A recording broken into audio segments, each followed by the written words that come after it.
Alrighty, we're going to make some red enchilada sauce for chicken enchiladas. So let's go ahead and get our kettle heating up, and we're going to add to that 6 tablespoons of oil. You can use avocado or olive, whichever you like, or vegetable, really doesn't matter.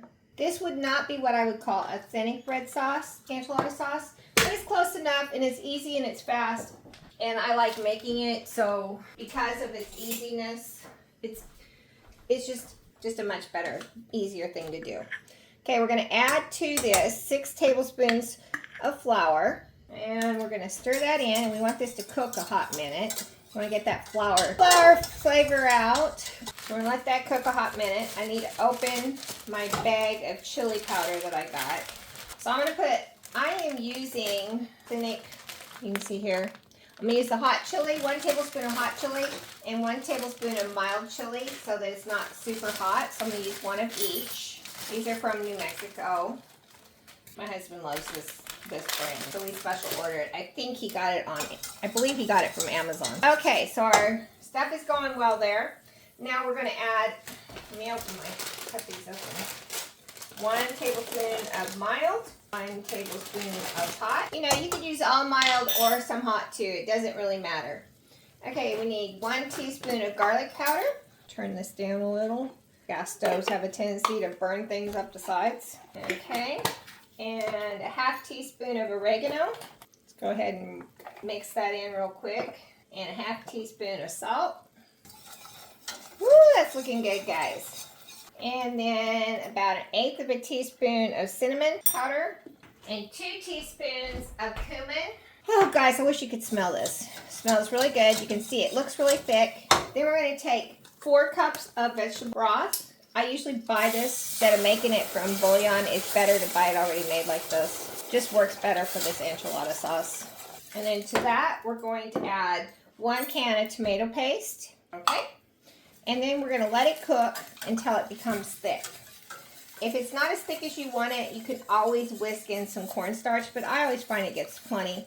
And then after it does that, we're going to add 2 teaspoons of white vinegar to it. But I'm not going to add that until the very end, and you will see that when we get ready to make the enchiladas. Our sauce is done. We're going to add 2 teaspoons of vinegar to it.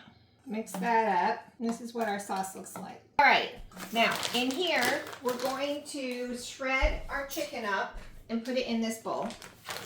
Then I'm going to mix some cheese, and this is smoked chicken I'm using.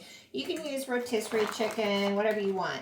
My husband smokes chicken for me, and I put it in the freezer, and that way I have it whenever I need it for enchiladas or, you know, like chicken pot pie, things like that. And I store it in 1 to 2 cups in a container. So I'm going to shred this up so it'll go in our enchiladas. And so this is a mixture of white and dark meat, which you do want to use a mixture. You don't want to use just white or just dark. It's a much better in the enchiladas if there's a mix of it. Now, I'm not adding any onions to this, but you could finely chop some onions to put in here if you wanted to. But I happen to know that both my daughters prefer it without, so I won't be putting those in. Now we're going to pour some enchilada sauce over this. Mix it up good. You don't want your chicken to get dry inside your tortillas, so it's important to make sure you have sauce on them, but you don't want it too juicy. Then I'm going to add some Fiesta blend cheese, probably between 1/2, 3/4, and a cup of cheese into here. You don't have to put the cheese in, that's just the way I make them. This sauce is also good with just cheese and onion enchiladas. Let's see, what did I do? Oh, I'm gonna heat my tortillas up. Now, I'm gonna spray the bottom of my pan. When you're making enchiladas, you don't want to use cold tortillas. They need to be heated up. You can fry them on the top of the skillet, or you can heat them in the microwave. I do mine in the microwave since I'm going to make them into enchiladas. Now we spray the bottom with Pam. Now we're going to add some enchilada sauce into the bottom because we don't want our enchiladas to dry out, guys. So we're going to add some sauce into the bottom. Clean off the side if you're a slob like me. Okay. I did about 40 seconds in my little tortilla holder. Guys, I love this thing. It's so nice. Okay. Now this is messy. You can use a spoon, but I find it's easier just to use my hands. And you're going to roll. Yes, I'm using these little tiny guys. Look, Look how small they are. They're wonderful. That way everybody can have little servings. Let me see. Let me move that aside kind of so you can see what I'm doing. Okay, so mix it in, roll it up, put them in. So, and yeah, sometimes they crack. I probably didn't get it warm enough.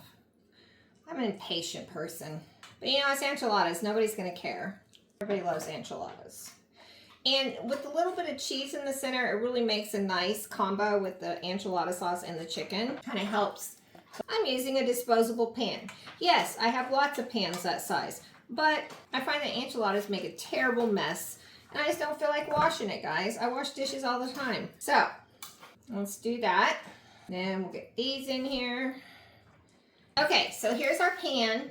I have a little bit of chicken left over. When I only have a small amount like this, I kind of just stuff it in between so there's more chicken in the enchiladas.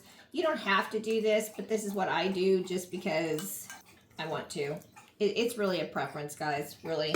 There is no right or wrong way to do this. Now, if you are from a country that makes enchiladas, southern, you probably would feel differently than I do about this, but here we are. Let me wash my hands. Okay, now we're gonna put more enchilada sauce over the top. I don't like freezing this enchilada sauce just to use. It just doesn't, when I freeze it and take it out of the freezer and reheat it, it just doesn't do as well. And as you can see, it comes together really quickly, so there's really no reason not to do that.